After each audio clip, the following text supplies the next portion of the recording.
About 60% of the companies, they don't survive the first year. And then about 70% of the companies don't survive 3 years.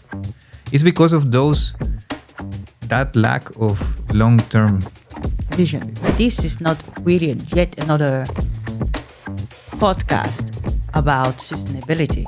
I'm someone I'm really action driven.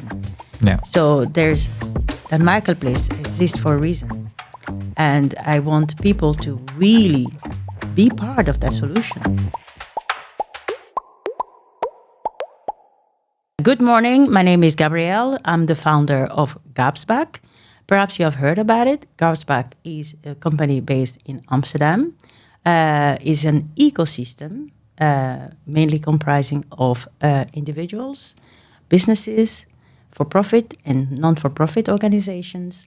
And the goal of Garbsback is to actually bring everyone together and make sure that we are managing better our excesses. I'm joined today with Juan-Carlos. Hi, Gabriel. Hi, everyone. Hi, Juan-Carlos. Juan-Carlos is the founder of Inspiral Growth. Thank you for taking the time, Juan-Carlos. Perhaps you can tell us more about Inspiral Growth. It's a pleasure to be here. Thank you. And indeed, it all started with one of the first companies that we launched back in 2020. It was called Serendipity back then. Serendipity from the sense of being in the right moment by luck. Yeah.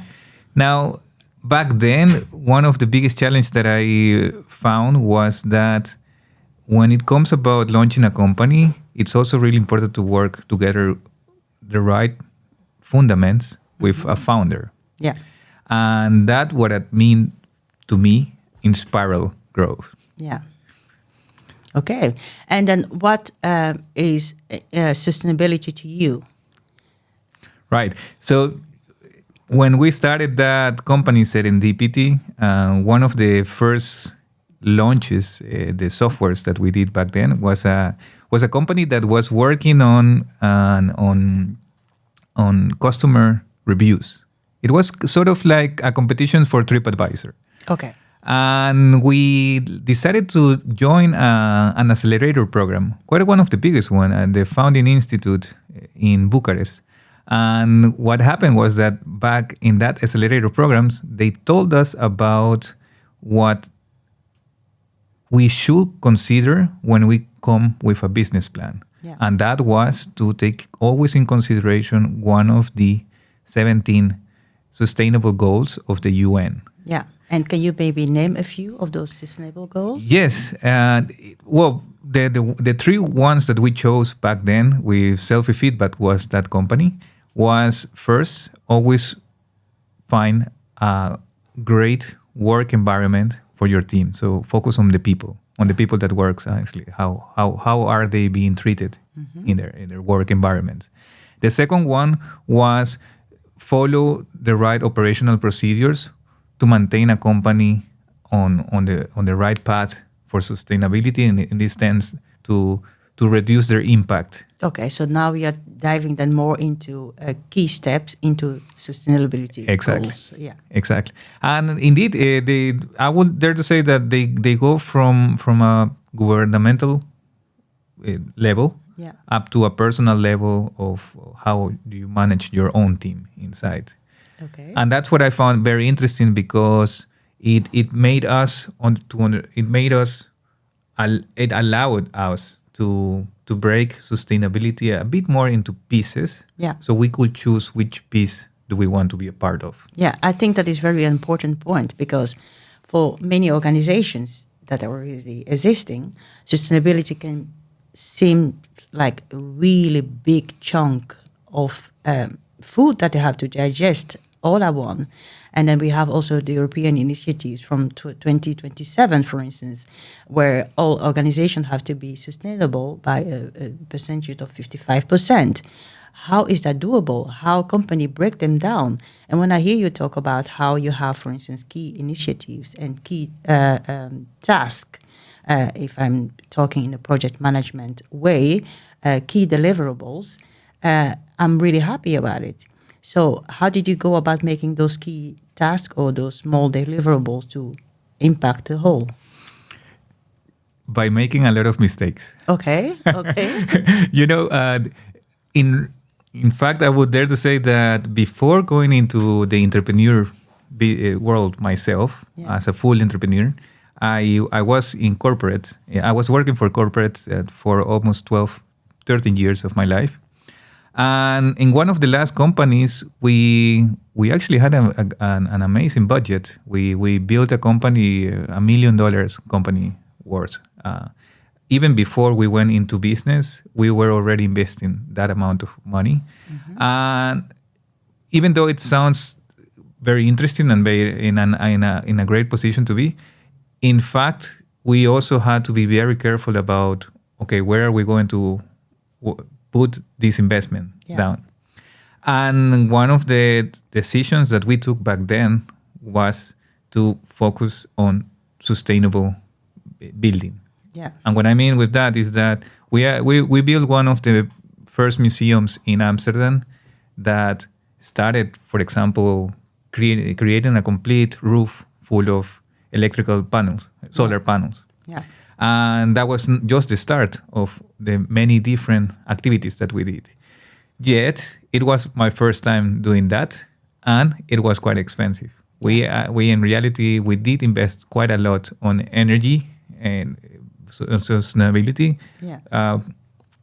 in areas where we could probably have researched more. Okay. Now, in the long term, it did pay off, because then it happened what happened in Europe with Russia and with all these situations. So now actually that building is one of the most sustainable. Yeah, as well. exactly. Well, at Garbsback, for instance, I wanted to make it easier for everyone to actually be part of a solution. And thus, be part of a solution is one of our motto, because I think that, of course, it can be so foreign to say, okay, sustainability is not something that I can do, or I don't think that I have an impact on it. It has to come from the government, or it has to come from any other organization outside of myself, which is where I completely disagree on. I think that as a whole, we can make a difference. And as an individual, we can definitely make a difference as well. For instance, think about how we are recycling our plastic bottles. Yes. Think about how we are recycling and buying clothes, for instance. Are you buying the quality? Are you buying quality? Are you buying product or pieces that are easy to be recyclable? And what do you do, for instance, when you are not using anymore any of your equipment? I know many companies that have, for instance, overstock of food, of product, of chairs, of you name it. And that's why I thought, okay, well, how about we simplify this equation? How about we just give the people a platform? Yeah. You don't need to build a website. You don't need to build a platform. There's already a marketplace there for you. The only thing that you have to do is to take a picture, load your product, and you're good to go.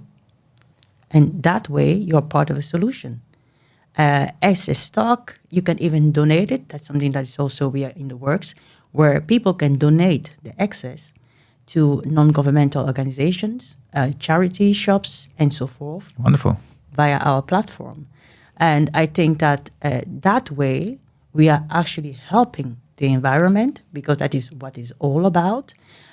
Because, for instance, if you see the clothes line mines in Ghana, for instance, where several organizations are dumping their product on the beaches, that also has an impact on that ecosystem, where the fishermen cannot fish anymore. Or if they are fishing, it's not fish that they are catching, but old clothes. So, and I think that that's a really, really different way to do that. And I would love more organizations to join this conversation and actually further this conversation and make that marketplace a better place for everyone. And so that we can reach the goals that are part of the European initiative. Correct. Indeed, the place of the government in this whole situation is indeed of great importance. It's a pinnacle on it.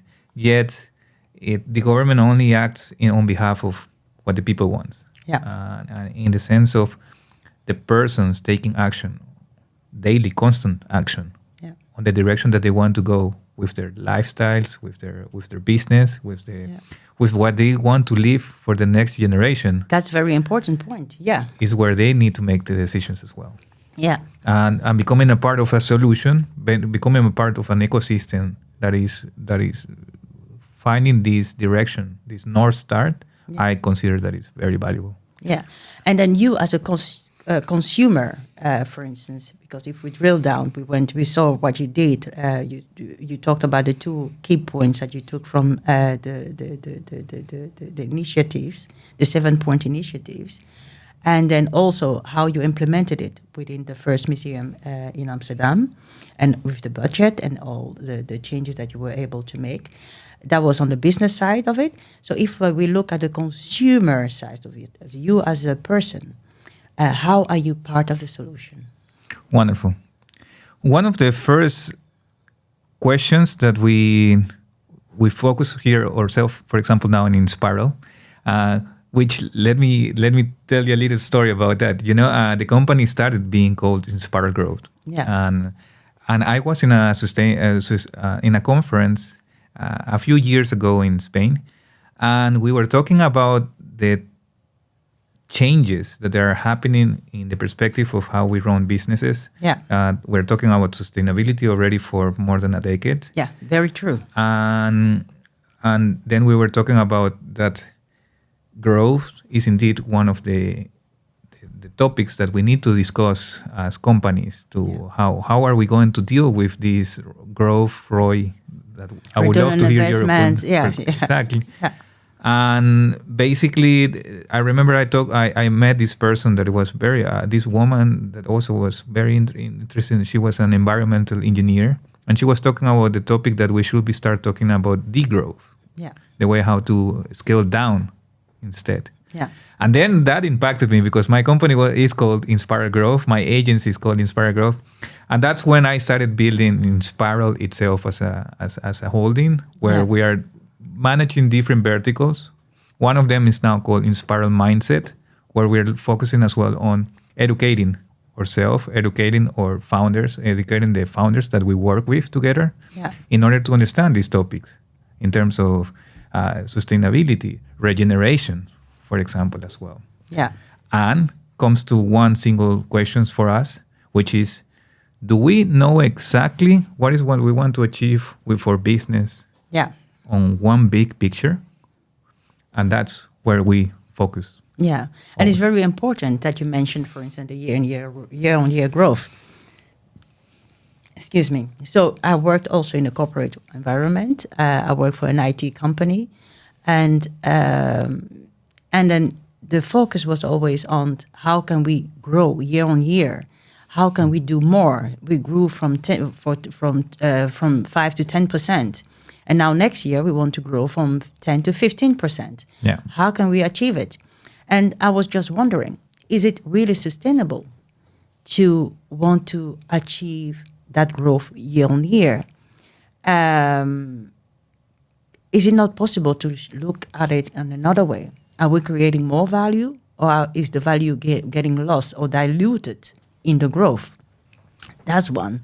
And the second part was, how are we sustainable? For instance, imagine a car manufacturer. Every year or every 2 years, they have to come with a new model.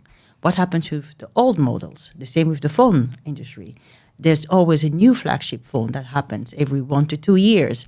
What happened to the old phones? Are we repurposing them? Are we refurbishing them? And if yes, to what extent? Is it possible to, for instance, create a marketplace where we can have those phones sold? And that's where Garbsback comes in. Of course, you see a lot of different aspects of that here and there. Yeah. But we wanted to put it all within the same frame. So you can sell not only clothes on Garbsback, You can sell old phones. You can sell Okay. arts. You can sell bicycles. For instance, we are in Amsterdam, which is the capital of bicycles. Correct. And you can resell your bicycle there. And what I like about it is the clean aesthetic, for instance. So, of course, perhaps sustainability and growth can go hand in hand. Yeah. If we know how to manage the excess that we have. Because I think that's where it can be a bit tricky, because we don't know how to manage the excess. The excess phone, where do they go? The excess food, where do that go? Do we just throw that away? The excess cars, what do we do with that? Can we use other parts? Of course. Can you repurpose other parts? Of course. But is it then also accessible to the consumers? Because what I've also noticed, for instance, is the cost of sustainability can be sometimes high. For instance, is someone willing to pay 300 euros for something, for a repurposed T-shirt, or 10 euros for something that is brand new? And that is a question that a lot of consumers are actually dealing with. So how do you think that we can go about solving this equation? Yeah. It reminds me to this quote that says that if you think health is expensive, try illness. Yeah, very good quote, yeah. And the same apply. I would dare to say it will apply in this sense that the investment that we see now required to apply a sustainable solution that we could accept in our company. Yeah. Sometimes it's not easy to be declared or to be proven back as a return of investment on the short term. Yeah. Nonetheless, if we dare to see that most of the companies, if they don't act on a long-term vision, they probably don't survive more than if I would dare to say, about 60% of the companies, they don't survive the first year, and then about 70% of the companies don't survive 3 years. It's because of that lack of long-term vision, strategies, visions about how do they want to present themselves, what is really value for them, what does success mean for them. Yeah. Okay, so now we are talking about startups. How about we flip the script and we talk about multinationals, for instance? Right. Because they have been acting for years, and then they are operating in several different countries. So what do you think then will be for a multi-corporation the best way to be more sustainable on this market, and then also create value for different stakeholders? Yeah. There is one example that comes to my mind, and especially we're in the Netherlands, where I could dare to say that in terms of corporates, I see from both sides, both ends of the same scale. Yeah. In terms of how sustainable or not sustainable they are. Let's go for the positive ones. One of the ones that I consider that it's nice what they're doing is, for example, Tony Chocolonely. Oh yes. Yeah. I remember when I saw the CEO speaking for the first time, probably about 10 years ago. Just when I was launching this company that I was telling you here in Amsterdam about the museum, I went to see him to get inspired about this topic. And then they were discussing about the fair trade, the focus on creating plantations and working with farms in a sustainable way to pay everyone fairly. Yeah. And how to understand how they could apply that into the change of supply for the whole company. Well, back then I remember Tony Chocolonely was just starting. And the CEO was probably the less known in that forum. I believe it was YouTube next to him, Pepsi or Coca-Cola. Oh yeah, so he was actually a small player. Yes. Now, what Tony Chocolonely is, by having a very clear strategy since the start, now it's, I would dare to say, is probably the top three most known chocolate companies from this country, Yeah. if not from Europe, I would dare say. Yeah. So that's an interesting example. They are not perfect. Certainly, they also have done mistakes that I have read of. Yeah. But it's about keep trying. It's about being part of the solution, as you were saying. Yeah. And then I'm just wondering, as we are talking, for instance, what will be then, for instance, the easiest segment within the economy to be able to make a better and faster impact in terms of sustainability? That's a good question. Let me think about the direction where I consider. Which one do you find so far very interesting in the marketplace? Well, I mean, when I look, for instance, at the whole market, there are some that are more, let's say, for instance, construction. Yeah. I think that houses are constructed not on the fast pace as, for instance, clothes are made. So perhaps in the construction, in the building industry, if we start there, that will have a ripple effect on so many other aspects of the sustainability environment. Why? Because when you build the houses, for instance, in a better way, that means that you're going to use less electricity and less water and less intelligent homes, for instance. Yeah. That has been a topic for so many years. And I think that we are still lagging when it comes to that.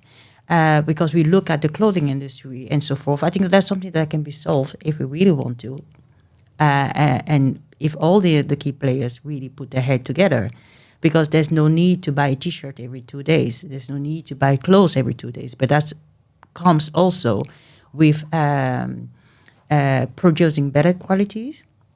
But I think that constructions, for instance, homes, better homes that are isolated, that have better intelligent systems, for instance, will have a bigger impact. Then we're going to consume less of other resources. And because also you don't build houses every day, then you have the time to think. You have architect to design. We have the technology to do so. But I don't know if you agree then with that vision.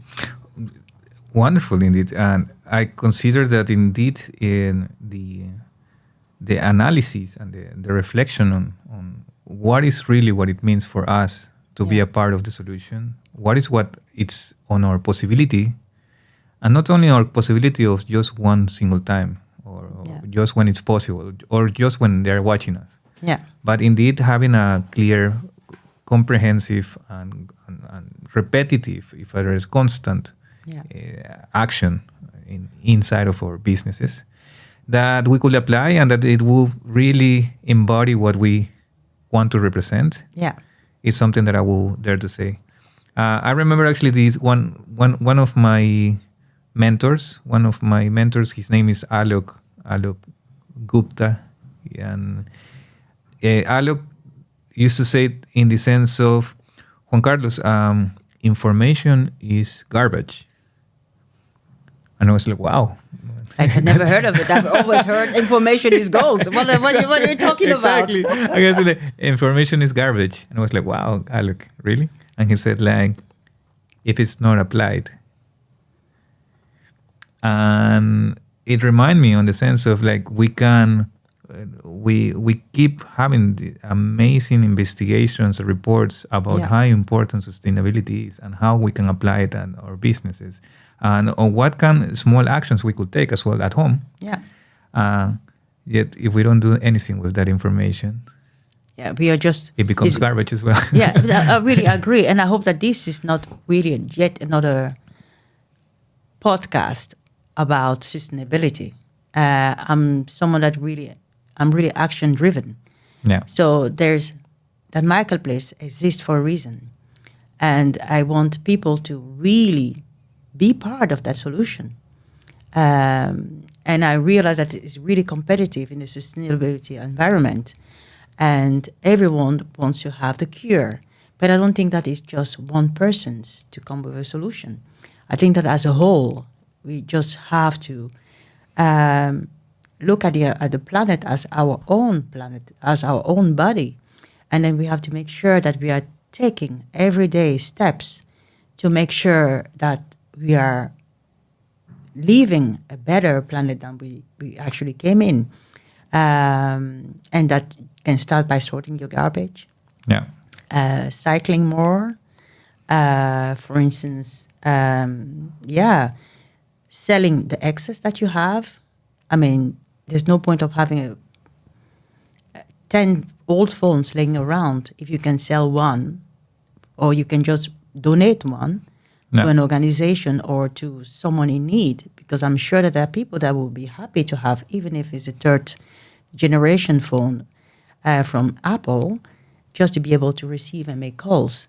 So I think that we can be all part of a solution if we are just willing to just apply the knowledge, like you mentioned, the information that we have. And the same goes also for corporations that are building houses. Are we going just to build cheaper houses that use more energy? Or are we going to make our houses intelligent?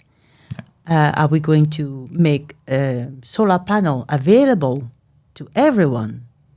Not at a higher cost, for instance, because I'm sure that with the inflation and everything, it's not everyone that is able to pay 30,000 euros to have solar panel installed. Correct. Are we being able to?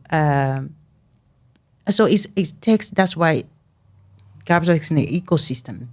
It takes. We can be individually part of the solution, but we have to work together to make this solution stick. So, what is your final word? And I also was intrigued. And so, which countries at this moment is Garbsback working with? For example, in the Netherlands, and do you see people from different parts of the country, from Europe? Very, very good point that you're actually making. So, at the moment, we are mainly based in the Netherlands. I'm having talks with tomorrow, actually, with some people in Canada about actually expanding Garbsback, because I think that is something that should be available to everyone around the world. Everyone can register. Everyone can be part of the solution, and I want actually Garbsback to grow. So it's not only a Dutch company. It's not only an Amsterdam-based company. It's an organization that will branch out and will reach everyone that wants to be part of the solution. Wonderful. And indeed, and for some markets that some companies that they have some interesting solutions. I remember I heard from a company in Peru recently that found a new material that it's now able to transform the light and created energy from it. That's so, for wonderful. example, companies like that, they cannot easily enter into Europe, can you imagine? So creating an ecosystem where international companies could enter into the European market. That's wonderful. And then what we also want to do is to have highlighting some companies that do something specific and wonderful into the sustainability industry. For instance, I talked about a company that use old phones to create jewelry. That's really a great example of sustainability. And then if you have, for instance, like company you just mentioned that is in Peru, that is using a specific product to create light, even the better. And then we can just highlight these companies, and we can even have topic and conversations. And for instance, talk about why they are doing what they are doing, what is the key takeaway, and how they, for instance, plan to roll it out so that everyone, for instance, can benefit from something so innovative. Wonderful. So, How could they join, if I may ask? Yeah, so you just go to www.garbsback.com. And then when you click on it, there will be a page, and you just be part of a solution, and you can just join. And then you can become a vendor, and you can just start selling your excess. And then if you have any questions, all our details are also available, and you can just send us an email, and we will reply. And then we'll help you if you have any questions. But it is a perfect marketplace. You can just set up shop if you want to be a contributing blogger, or if you want to write an article on Garbsback, is also possible. You just have to contact info@garbsback.com and then write your topic, whatever it is about sustainability, and we will be also able to post it. We also have an Instagram page. We are also on LinkedIn. So all the information are there, Garbsback. Fantastic. Thank you very much. Do you have any questions, any key takeaway for Inspiral, Rolf? One of the key elements that we found in the last 3 years was that indeed what we were mentioning about Inspiral mindset of focusing on working as well on the leaders, on the people taking the lead, on the ones bringing the examples to the teams, to their communities, to their families. Yeah. And what it came to us is that we always need to find a way of integrating what we believe in deeply in our lifestyles, in the way how we, I would dare to say, planify the future of our companies. And for that reason is that one of the key columns, I would dare to say, for us in Inspiral is about our personal growth, or personal development. Yeah. And for that reason is, for example, is that we created something that is called Inspiral Fest. And Inspiral Fest is now micro festivals where they are focused on sharing about how we can actually become the better version of ourselves, from our mind, from our body, from an energy point of view. And I consider that whenever you can strive for that harmony inside is when indeed you can also embody that energy outside and finding solutions, be part of the solution as well. Yeah, thank you very much, Juan-Carlos. Thank you, Gabrielle. Thank you for allowing me. Have a good day. Thank you. That will conclude our topic today. Thank you very much for joining, and have a good day. Bye-bye. Bye-bye, everyone.